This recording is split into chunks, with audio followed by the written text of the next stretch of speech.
Kinumpirma ni Senator Ronald Bato de la Rosa na siya ang huling pasahero ng isang helicopter bago ito bumagsak sa barangay San Miguel, Guimba, Nueva Ecija noong Sabado. Ito ay matapos ihatid siya ng 25 anyos na babaeng piloto kasama ang dalawa pang security aide sa Baguio City.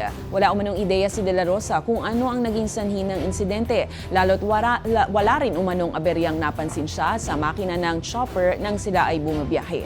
Nagpaabot naman ng pagkikiramay ang senador sa kaanak ng mga biktima. I don't know. Basta hinatid lang ako sa Baguio, din pag uwi niya, yun na, may dumaan pa daw sa nag-gas up pa siya doon sa may somewhere in Pangasinan.